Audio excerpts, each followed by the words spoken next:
तो वलसाड यूनिवर्सिटी के परिसर के अंदर यहाँ पर चाय की खेती इन ढलानों में की गई है, जो कि इसके पार भी है, लेकिन वहाँ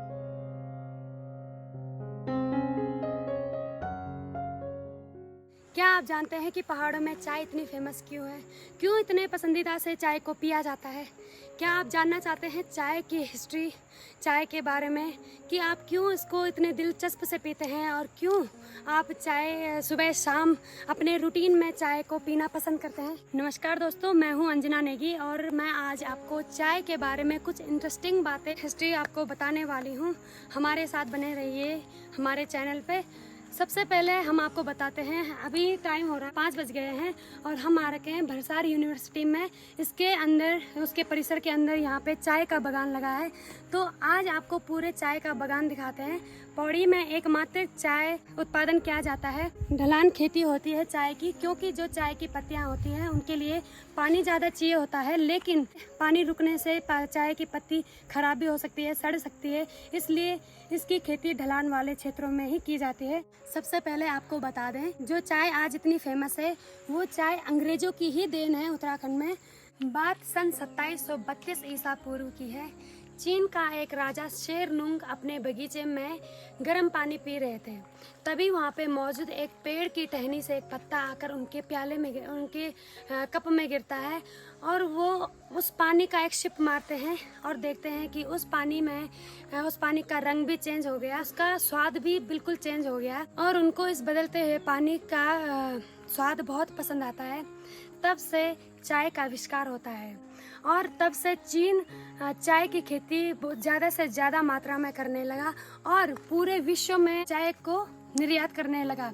जब इसकी भनक, इसका स्वाद ब्रिटिश को पता चलता है, अंग्रेजों को लगता है कि चीन किस तरीके से उत्पादन कर रहा है, तो अंग्रेज भी चाय का उत्पादन करने में सफल हो जाते हैं, पूरे विश्व में इसको फैला देते हैं। फिर बात आती है 1834 की, जब भारत के governor general Lord William Bentinck थे। तो उन्होंने जब देखा कि भारत में पहले से ही इसके बागान थे, लेकिन लोगों को अज्ञानता की वजह से इसका पता नहीं था। असम के लोग इस चाय को पेय पदार्थ के रूप में, दवाई के रूप में पीते थे, लेकिन उनको ये पता नहीं था कि ये चाय के रूप में है। फिर लॉर्ड विलियम बेंटिंक ने चाय की कमेटी खोली 1834 में। उन्होंने कमेटी के दौरान विशेषज्ञ को बुलाया चीन से, और चीन के जो स्पेशलिस्ट थे उन्होंने यहाँ चाय के उत्पादन में भारत की मदद की विलियम बेंटिंक के साथ। सबसे पहले 1824 में विशव हेबर नाम का यूरोपियन एक यात्री था। विशव हेबर ने जब यहाँ की भौगोलिक जलवायु असम और हिमाचल के समरूप देखा, तो उसके मन में विचार आया कि यहाँ भी असम और हिमाचल के जैसे अच्छी चाय की खेती हो सकती है, जो कि ठंडे इलाकों में ही अच्छी हो सकती है। विचार तो 1824 में आ गया था, लेकिन कमेटी बनते बनते पूरे 10 साल लग गए और जो कमेटी बनी, कुमाऊं कमिश्नर ट्रेल के शासनकाल में 1834 में कुमाऊं में एक कमेटी बनती है चाय की, और 1835 में लक्ष्मेश्वर, अल्मोड़ा और भीमताल में इसकी बागानी की जाती है।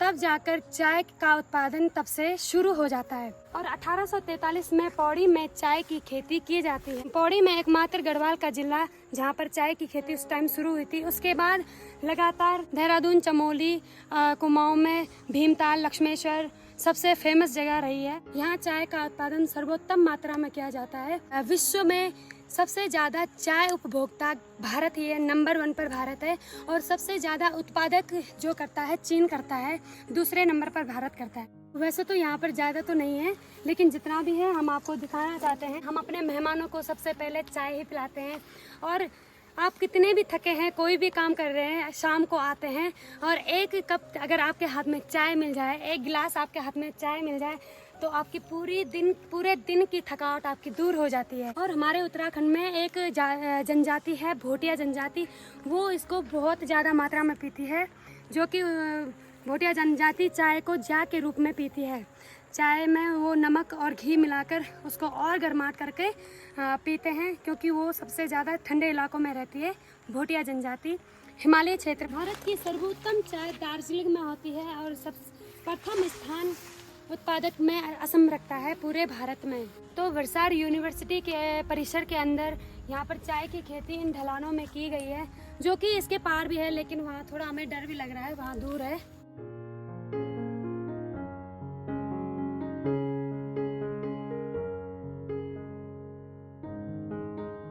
उत्तराखंड में चाय के प्रशिक्षण केंद्र देहरादून को चुना गया। बाद में 1843 में पौड़ी में कैप्टन हेडलस्टन ने इसकी खेती शुरू की पौड़ी में। उत्तराखंड में चाय इतनी फेमस होने लगी, चाय इतनी पसंदीदा आने लगी अंग्रेजों को कि असम और चीन के कोलान चाय को टक्कर देते हुए बहुत प्रसिद्ध हो गई। हल्द्वानी, नैनीताल, भवाली, इन जगहों में चाय की खेती अच्छी होने लगी तो ब्रिटिश परिवार भी यहाँ आकर बसने लगे।